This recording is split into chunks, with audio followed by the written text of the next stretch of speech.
찬송가 539장 너 예수께 조용히 나가 찬양하겠습니다.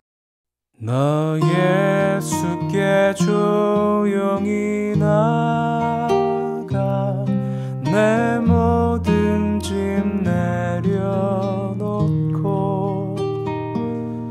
주 십자가 사랑을 믿어 죄 사함을 너 받으라. 주 예수께 조용히 나가 내 마음을 쏟아놓으라. 늘은 미리 보시는 주님 그 은혜를 베푸시리. 주 예수의 은혜를 입어 내 슬픔이 없어지리. 내 이웃을 늘 사랑하여 너 받은 것 거저주라. 주 예수께 조용히 나가 내 마음을 쏟아놓으라. 늘은 미리 보시는 주님 그 은혜를 베푸시리.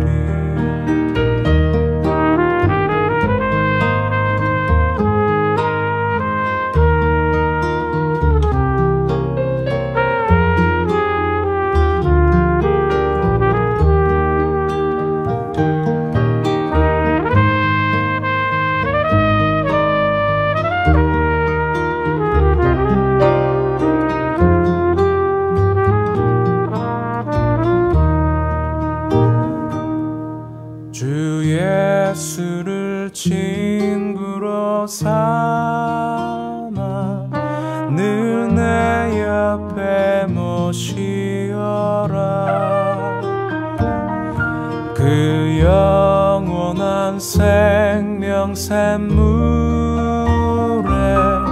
내 마른 목 죽이어라.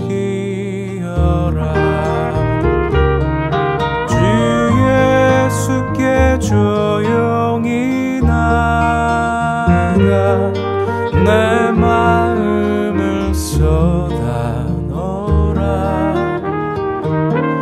늘은 미리 보시는 주님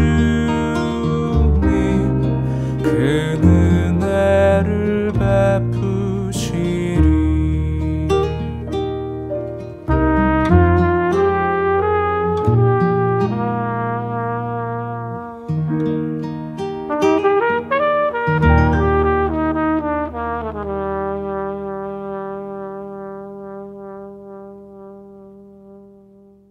하나님이 어떤 분이신지 표현하는 건 어렵고 벅찬 일일 수 있어요. 그러나 하나님의 신비에 대해 곰곰이 생각했던 성경 저자들은 그분의 성품을 항상 이렇게 표현했죠. 긍휼하고 은혜로우며 노하기를 더디하고 한결같은 사랑과 진실이 풍성한 분.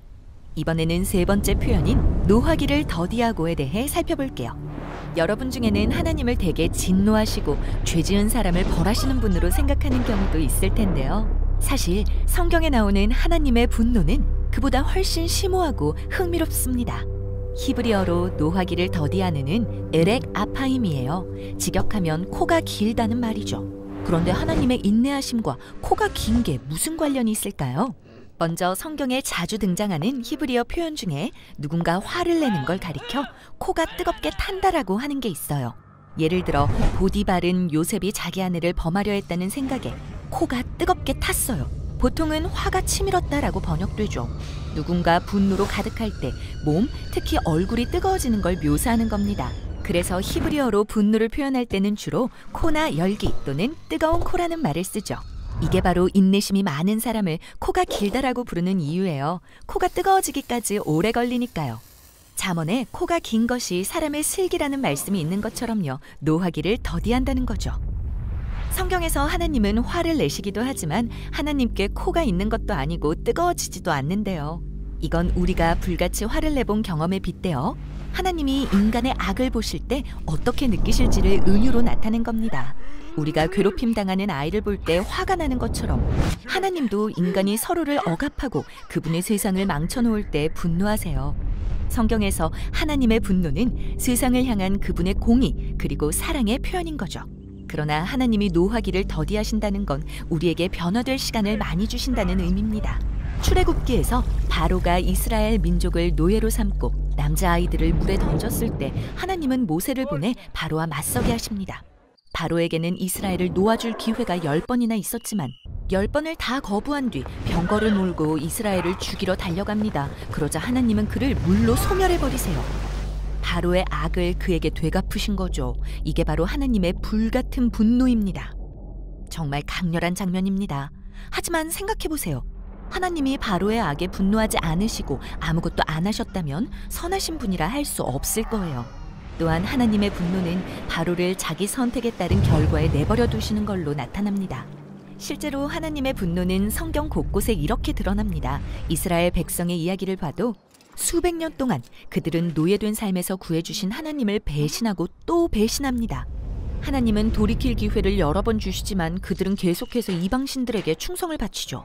그럴 때마다 하나님의 불같은 분노가 이스라엘을 향해 타올랐다라고 하는데요. 눈여겨볼 것은 항상 그 뒤에 하나님이 그들을 적들의 손에 넘겨주셨다는 표현이 나온다는 겁니다.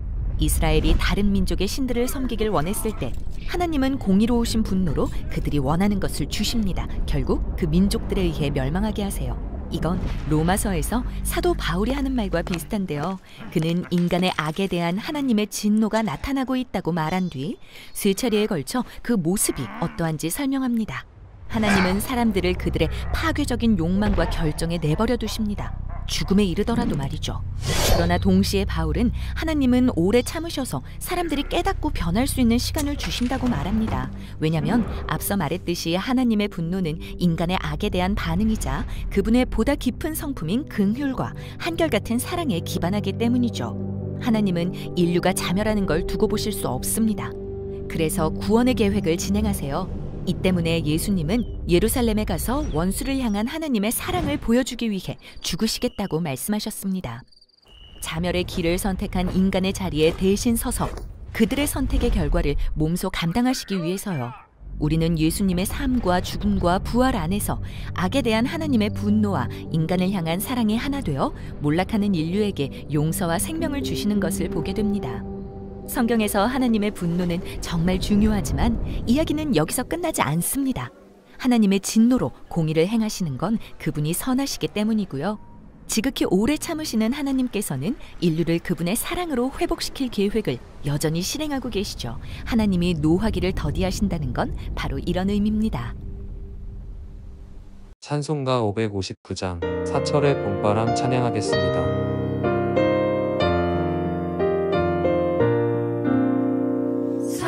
사철의 봄바람 불어있고 하나님 아버지 모셨으니 믿음의 반석도 든든하다. 우리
아버지를 속여 장자의 명분을 가로챈 야곱은 형의 위협을 피해 삼촌 라반의 집으로 도망쳤습니다.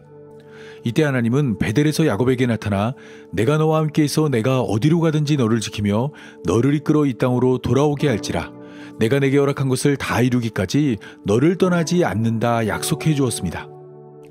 하나님은 이 약속대로 야곱과 함께하였고 야곱을 베델로 불러주었습니다. 나는 베델의 하나님이라 내가 거기서 기둥에 기름을 붓고 거기서 내게 서원하였으니 지금 일어나 이곳을 떠나 내 출생지로 돌아가라 말씀하였습니다. 야곱은 하나님의 부름을 따라 삼촌 라반의 집을 떠났습니다.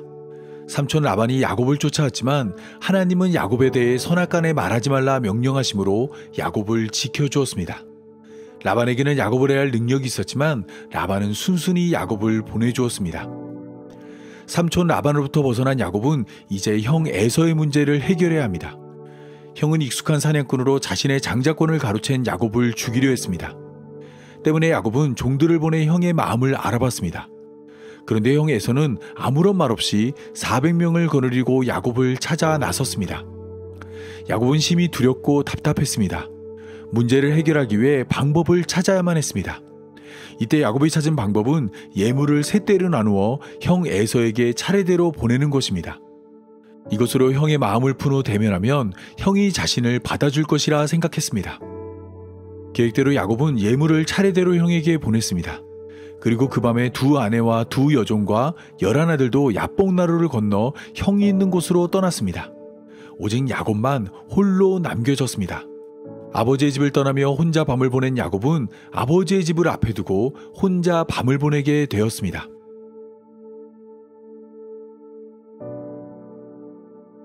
야복나루에 홀로 남겨진 야곱은 다짜고짜 어떤 사람과 씨름을 하게 되었습니다. 그는 자기가 야곱을 이기지 못함을 보고 야곱의 허벅지 관절을 때려 야곱의 허벅지 관절을 어긋나게 하였습니다. 하지만 그럼에도 불구하고 야곱은 어떤 사람과의 씨름을 포기하지 않았습니다. 날이 셀 무렵 씨름하던 자는 나로 가게 하라 말하였지만 야곱은 당신이 내게 축복하지 아니하면 가게 하지 아니하겠나이다 라고 말하였습니다. 결국 씨름하던 자는 야곱의 이름을 물어봤습니다. 야곱이 그의 이름을 밝혔을 때 내 이름을 다시는 야곱이라 부를 것이 아니요 이스라엘이라 부를 것이니 이는 내가 하나님과 및 사람과 겨루어 이겼음이라 말하였습니다. 야곱도 씨름하던 자의 이름을 물었습니다. 하지만 씨름하던 자는 야곱에게 이름을 알려주지 않았습니다. 어찌하여 내 이름을 묻느냐 말을 한 후 야곱을 축복하였습니다. 이때 야곱은 비로소 자신이 씨름을 한 자가 하나님이라는 것을 알게 되었습니다. 그래서 야곱은 그 땅의 이름을 하나님의 얼굴을 뜻하는 분이엘로 정하였습니다. 처음 하나님을 만난 장소를 베델로 이름한 야곱이 하나님과 씨름한 장소를 분이엘로 이름한 것입니다.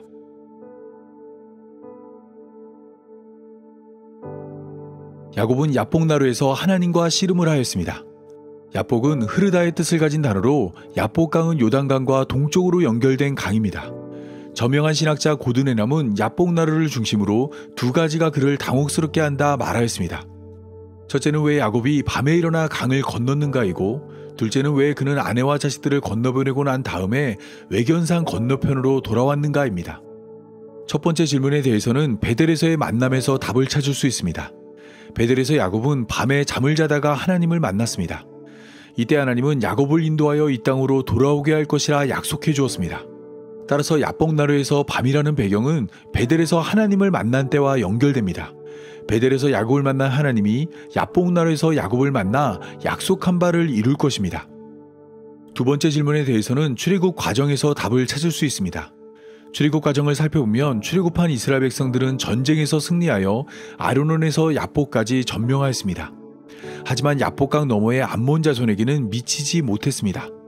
야복강을 경계로 한 암몬 자손의 경계가 견고했기 때문입니다. 또한 신명기 2장 37절에 의하면 암몬 족속의 땅 야복강가와 산지에 있는 성읍들은 하나님 여호와께서 이스라엘이 가기를 금하신 곳이었습니다. 다른 곳은 다 정복했지만 야복강을 경계로 한 땅은 정복하지 못했습니다. 따라서 야곱이 멈춰선 야복나루는 자신의 힘으로 정복할 수 없는 땅의 의미를 담고 있습니다. 하나님의 허락이 없다면 결코 건널 수 없는 곳이 야복강인 것입니다.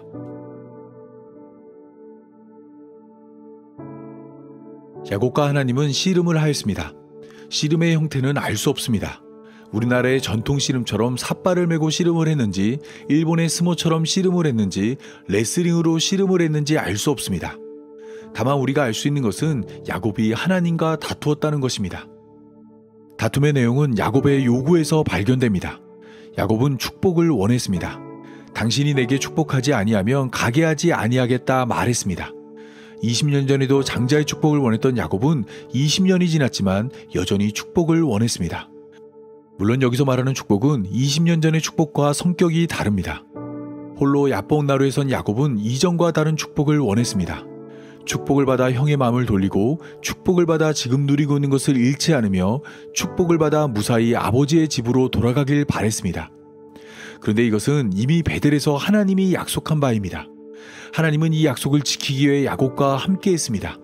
라반이 품삯을 바꿀 때마다 야곱을 지켜 야곱의 소유를 많아지게 하였고, 라반이 야곱을 헤아려 할 때는 직접 나타나 선악간에 판단하지 말라 말씀하였으며, 야곱의 가는 길을 지키기 위해 하나님의 군대 마하나임을 보내주었습니다.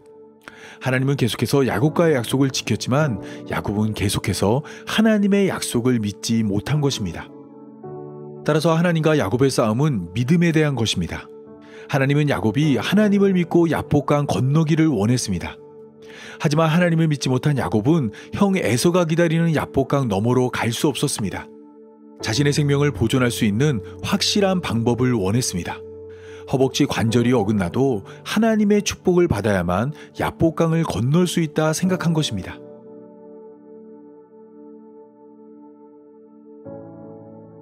결국 하나님은 야곱을 이기지 못했습니다. 날이 새도록 야곱은 하나님을 믿지 않은 것이죠. 때문에 하나님은 야곱의 이름을 물어본 후 그의 이름을 야곱에서 이스라엘로 바꿔주었습니다. 이스라엘은 내가 하나님과 및 사람과 겨루어 이겼다는 뜻입니다. 그런데 이것은 이스라엘이라는 단어의 문자적 해석이 아닙니다. 문자적으로 이스라엘이라는 단어는 싸우다 또는 겨루다를 의미하는 사라라는 단어와 하나님을 의미하는 엘의 결합으로 하나님이 싸운다는 뜻입니다. 하나님이 동사의 대상이 아니라 동사의 주체입니다. 알렉산드리아의 필로는 랍비들의 해석 방식을 따라 이스라엘을 다르게 해석했습니다. 이스라엘을 남자를 의미하는 이시와 보다를 의미하는 라, 그리고 하나님을 의미하는 엘의 결합으로 이해하여 이스라엘은 하나님을 본 사람이라 말하였습니다. 문맥적으로 하나님의 얼굴을 보았다는 뜻의 분이엘과 맥을 같이 하는 이해입니다.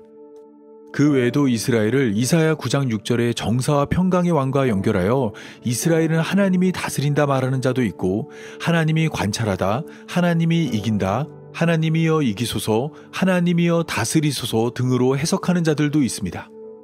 문자적으로 이스라엘 단어는 하나님과 및 사람과 겨루어 이겼다는 뜻을 가질 수 없습니다. 이스라엘이란 이름에 하나님이 들어가는 것은 분명하지만 사람들을 의미하는 단어는 들어가지 않습니다. 사람을 의미하는 이시가 들어가면 겨루다를 의미하는 사라는 자리를 잃습니다. 또한 이겼다는 뜻도 나타나지 않습니다. 때문에 내가 하나님과 및 사람과 겨루어 이겼다는 표현은 문자적으로 이해되어서는 안 됩니다. 창세기는 이스라엘이라는 이름을 신학적으로 이해했습니다. 하나님과의 씨름 속에 끝까지 하나님께 굴복하지 않으려는 야곱의 행동을 하나님과 및 사람과 겨루어 이긴 것이라 말했습니다. 끝까지 하나님을 믿지 않은 행동을 하나님과 및 사람과 겨루어 이긴 것으로 본 것입니다. 이러한 신학적 이해는 출애굽 과정을 배경으로 합니다. 출애굽한 이스라엘 백성들은 리비딤에 장막을 쳤으나 마실 물이 없었습니다. 때문에 모세를 찾아가 당신이 어찌하여 우리를 애굽에서 인도해 내어서 우리와 우리 자녀와 우리의 가축이 목말라 죽게 하느냐 따졌습니다. 하나님은 불과 며칠 전 마라의 쓴물에 나무를 넣어 마실 물을 공급하였으나 이스라엘 백성들은 하나님을 믿지 못했습니다. 이스라엘 백성들과 다툰 모세는 하나님을 찾아가 따졌습니다. 내가 이 백성에게 어떻게 하리이까? 그들이 조금 있으면 내게 돌을 던지겠나이다 라고 말하였습니다. 이때 하나님은 걱정하는 모세에게 너는 그 반석을 치라, 그것에서 물이 나오리니 백성이 마시리라 말씀하였습니다. 모세는 하나님의 뜻대로 행하였고 그곳의 이름을 마사 또는 무리바라 불렀습니다. 여기서 무리바는 다투다는 뜻으로 이스라엘 자손이 다투었다를 말하고, 마사는 시험하다는 뜻으로 그들이 여호와를 시험하여 이르기를 여호와께서 우리 중에 계신가 안 계신가 하였다를 말합니다. 출애굽 중인 이스라엘 백성들은 이스라엘에 대한 창세기의 해석처럼 하나님과 및 사람과 다투었습니다. 이러한 모습은 시간이 지나도 변하지 않았습니다. 광야에서 긴 시간을 보낸 출애굽한 이스라엘 백성들은 이번에도 모세를 찾아가 그와 다투었습니다.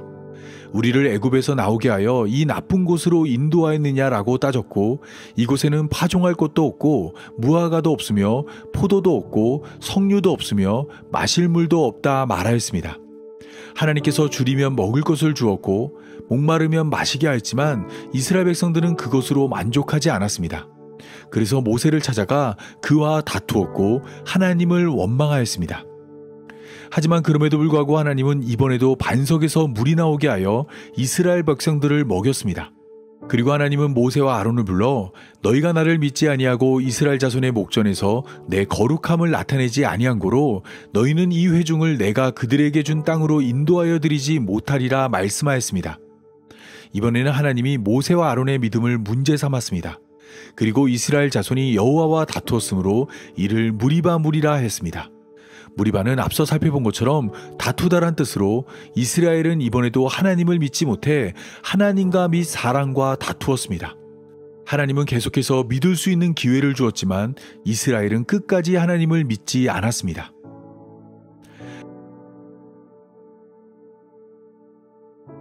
하나님은 야곱을 축복하였지만 그 축복은 야곱이 원하던 축복이 아니었습니다. 로마서 8장 26절을 보면 우리는 마땅히 기도할 바를 알지 못하나 오직 성령이 말할 수 없는 탄식으로 우리를 위하여 친히 간구한다 말합니다. 이때 성령의 간구는 우리의 기도와 같지 않습니다. 성령이 하나님의 뜻대로 성도를 위하여 간구하십니다. 하나님의 축복도 마찬가지입니다. 하나님은 우리가 원하는 것들로 우리를 축복하지 않습니다. 하나님의 뜻을 따라 우리에게 가장 필요한 것으로 우리를 축복하십니다. 원하는 대로 주는 것이 아니라 좋은 것으로 주십니다. 이때 야곱에게 주어진 축복은 구원입니다. 야곱은 하나님을 대면하여 보았으나 내 생명이 보존되었다 말을 하며 자신이 선 곳을 브니엘로 이름하였습니다. 하나님은 죄를 미워하는 분으로 야곱 같은 죄인이 하나님을 보면 반드시 죽게 됩니다. 그런데 야곱은 죄인으로 하나님을 만났지만 그의 생명이 보존되었습니다. 은혜 베푸시는 하나님이 야곱을 사망에서 생명으로 옮겨준 것입니다. 이러한 깨달음은 야곱을 형 에서에게로 인도했습니다. 하나님을 이긴 야곱이 하나님의 얼굴을 보고도 죽지 않았다면 장자의 축복을 가로챈 야곱도 형 에서의 얼굴을 보고도 죽지 않을 것이기 때문입니다. 하나님의 축복이 믿음 없던 야곱을 믿음 있는 야곱으로 만든 것입니다.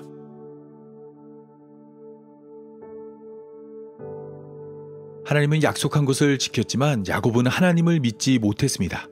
언제나 자신의 힘으로 하나님의 약속을 성취하려 했습니다.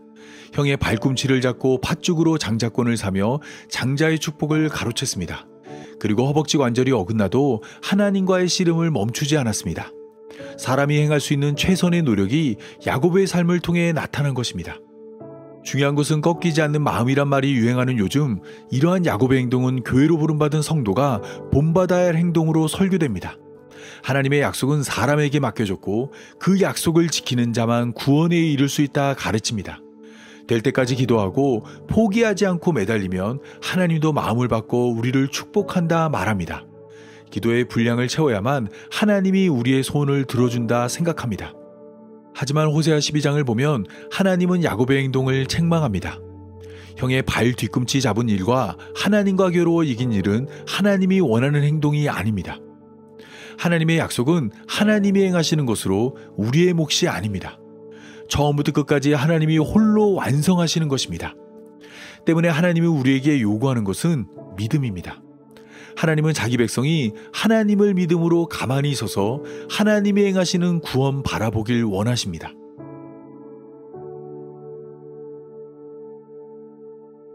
이제 말씀을 맺겠습니다. 예수님과 함께 배오른 제자들은 주무시는 예수님을 깨웠습니다. 바다에 큰 놀이 일어나 죽게 되어 주여 우리를 구원하소서라고 말했습니다. 많은 사람들이 말하는 것처럼 큰 어려움이 닥쳤을 때 예수님의 도움을 구한 것입니다. 그런데 잠에서 깬 예수님은 제자들을 책망하며 이렇게 말씀하였습니다. 어찌하여 무서워하느냐? 믿음이 작은 자들아. 여기서 믿음이 작다는 표현은 배에 오르기 전 말씀하신 산상수훈에 나타나는 표현입니다. 예수님은 산상수훈의 가르침을 통해 이렇게 말씀하였습니다. 오늘 있다가 내일 아궁이에 던져지는 들풀도 하나님이 이렇게 입히시거든 하물며 너일까 보냐 믿음이 작은 자들아. 예수님은 하나님이 자기 백성을 돌보신다 말씀하였습니다. 하지만 제자들은 이것을 믿지 못해 잠자는 예수님을 깨웠습니다.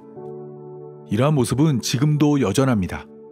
야곱이 야복나루 앞에서 형과의 만남을 두려워한 것처럼 많은 사람들이 염려하여 이르기를 무엇을 먹을까, 무엇을 마실까, 무엇을 입을까를 걱정하며 살고 있습니다. 이런 것들은 믿음 없는 이방인들이 구하는 것들입니다. 하늘 아버지께서는 이 모든 것이 우리에게 있어야 할 줄 알고 계십니다. 우리가 이 땅에서 하나님 나라와 그의 의를 구하며 살 때 이 모든 것을 더해 주십니다. 우리는 이 사실을 믿음으로 담대히 세상으로 나아가야 합니다. 우리는 야곱처럼 하나님과 대면하여 보았으나 생명이 보존될 하나님의 백성입니다. 400명을 거느린 에서는 물론이고 사방에서 우겨쌈을 당하여도 우리는 구원에 이를 것입니다. 우리에게 가만히 서서 하나님의 구원을 보라 말씀하신 하나님이 우리의 구원을 완성하실 것입니다. 다 함께 기도하겠습니다. 우리와 함께 하신 하나님, 날마다 걱정과 근심에 빠져 살아가는 우리를 예수님을 믿음으로 하나님 나라를 바라보는 하나님 백성 되게 하신 감사합니다. 성경을 통해 예수님을 보았음에도 여전히 부족한 믿음으로 무엇을 먹을까, 무엇을 마실까, 무엇을 입을까를 걱정하는 우리를 용서하여 주옵소서. 우리에게도 굳은 믿음 허락하여 담대히 세상으로 나아가는 하나님 백성 되게 하여 주옵소서. 하나님이 행하시는 구원을 바라봄으로 다시 오실 예수님을 믿음으로 기다리는 성도의 삶이 되게 하여 주옵소서. 이 모든 말씀 우리 구주 예수님의 이름으로 기도합니다. 아멘. 찬송가 620장 여기에 모인 우리 찬양하겠습니다.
최후 승리를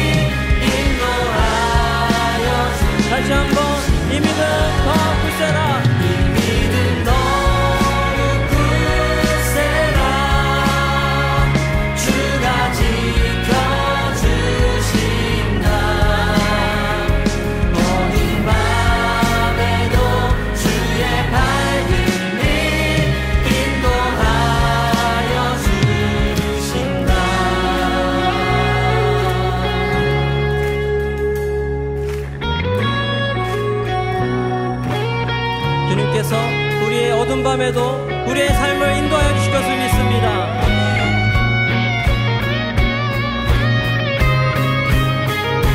여기에 모인 우리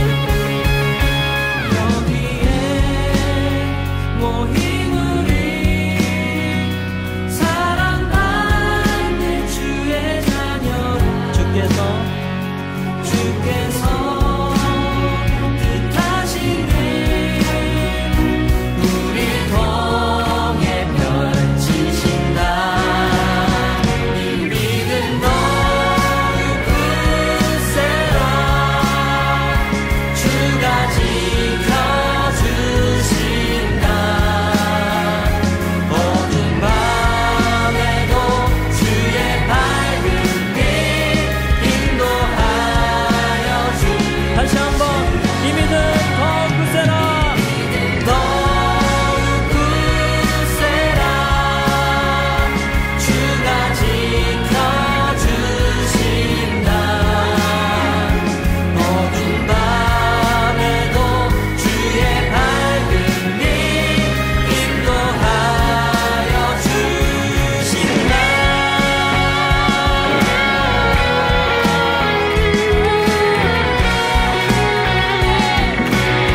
주님께서 우리의 삶 가운데 함께하시며 우리의 삶을 인도하심을 믿습니다. 할렐루야.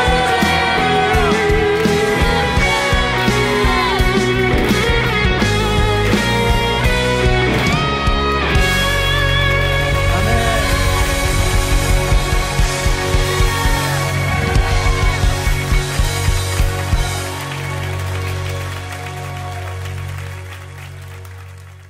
축도로 오늘의 예배를 마치겠습니다. 이제는 우리의 믿음이 되시는 예수님의 은혜와 믿음의 주이신 하나님의 사랑과 믿음으로 이끄는 성령의 인도하심이 믿음으로 담대히 구원을 기다리는 모든 성도들과 영원토록 함께하길 간절히 축원하옵나이다. 아멘.